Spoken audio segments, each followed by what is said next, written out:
అదే RTV app వార్తల్ని క్షణాల్లో చదివే అవకాశం ఉంటుంది. ఒక న్యూస్ పేపర్, ఒక టెలివిజన్ ఛానల్ మీ చేతుల్లో ఎప్పుడూ ఉంటాయి. రాష్ట్ర వ్యాప్తంగా నిన్నటి నుండి నామినేషన్ల పర్వం మొదలు కావడంతో వరంగల్ మహబూబాబాద్ పరిధిలో కూడా ఎన్నికల కోలాహలం సందడి మొదలైంది. ఈరోజు మహబూబాబాద్ పార్లమెంటు పరిధిలో పోరిక బలరాం నాయక్ కాంగ్రెస్ పార్టీ అభ్యర్థిగా బరిలోకి దిగుతున్నారు. ఈరోజు 2 సెట్ల నామినేషన్ ఎన్నికల రిటర్నింగ్ అధికారి ముందు అద్వైత్ కుమార్ ముందు వారి నామినేషన్ దాఖలు చేశారు. అయితే ప్రస్తుతానికైతే ఈరోజు కూడా సీఎం రేవంత్ రెడ్డి మహబూబాబాద్లో కూడా ఒక బహిరంగ సభను కూడా ఏర్పాటు చేశారు. ఎండలు మండుతున్నటువంటి కొద్ది ఒక ప్రత్యేకమైనటువంటి వాతావరణంలో కూడా ఈ ప్రచారాన్ని అలాగే సభను కూడా నిర్వర్తిస్తున్నారు. ప్రస్తుతానికైతే ఇక్కడ కాంగ్రెస్ కార్యకర్తల హడావుడి కోలాహలం కూడా పార్లమెంటు నామినేషన్ వేస్తున్నటువంటి టైంలో కనబడింది.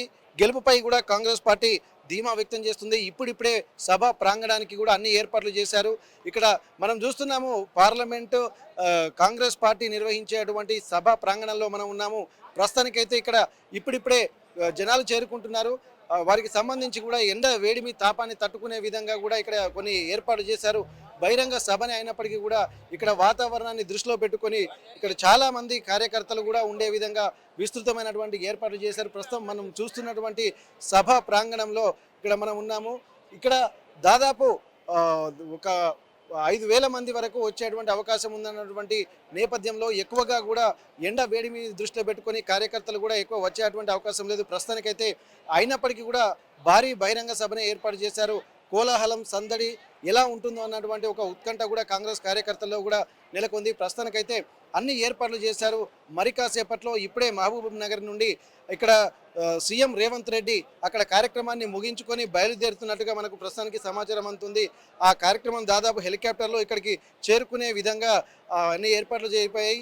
పోలీసులు కూడా భారీ బందోబస్తు ఏర్పాటు చేశారు. ఒక్కొక్క గ్యాలరీలో అంటే ఒక వారి క్యాడర్ను బట్టి ఇటు మీడియాలతో పాటు విఐపి అలాగే ఎమ్మెల్యేలు మిగిలిన ఉన్నత శ్రేణి అధికారులు వచ్చేందుకు కూడా వారి స్థానాలను కేటాయించారు.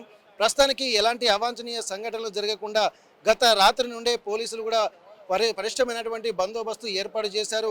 ప్రతిదీ కూడా డాగ్ స్క్వాడ్తో క్షుణ్ణంగా తనిఖీలు చేసిన అనంతరం ఇక్కడ అన్ని ఏర్పాట్లు కూడా పూర్తి చేశారు. ఆ తర్వాతనే అందరినీ దృష్టిలో పెట్టుకొని అంటే ఎవరిని తనిఖీ చేయకుండా ఎవరిని లోపలికి రానిచ్చేటువంటి పరిస్థితి లేదు. ప్రస్తుతానికైతే ఈ సభా ప్రాంగణం కూడా అన్ని అత్యాధునిక హంగులతో ఇక్కడ ఏర్పాటు చేశారు.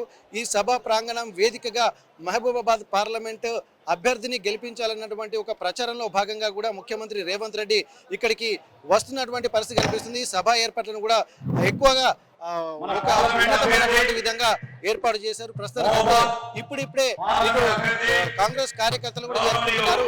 బలరాం నాయక్ ఇక్కడ నామినేషన్ వేసే టైంకి ఇక్కడ ఉన్నటువంటి పార్లమెంటు పరిధిలో ఉన్నటువంటి 7 ఎమ్మెల్యేలు కూడా ఇక్కడికి చేరుకున్నటువంటి పరిస్థితి. ప్రస్తుతానికైతే ఒక్కరిగా సభ ప్రారంభానికి ఇప్పుడే చేరుకుంటున్నారు. మరొక గంటలో సభ ప్రారంభం కాబోతున్నటువంటి ఆలోచనలతో ఇక్కడ కార్యకర్తలు కూడా తొందరగా రావాలని చెప్పి మైక్ లో అనౌన్స్ చేస్తున్నటువంటి పరిస్థితి. ప్రస్తుతానికైతే సభ ప్రాంగణం వద్ద మనం ఉన్నాము. మరి కాసేపట్లో సభ ప్రారంభం కాబోతుంది. సభ ప్రాంగణం మహబూబాబాద్ నుండి కెమెరా పర్సన్ రాజు మరిన్ని వీడియోస్ కోసం ఛానల్ ని సబ్స్క్రైబ్ చేయండి. లేటెస్ట్ అప్డేట్స్ కోసం వాట్సాప్ ఛానల్ ని ఫాలో చేయండి. అండ్ లింక్ డిస్క్రిప్షన్ లో ఉంది.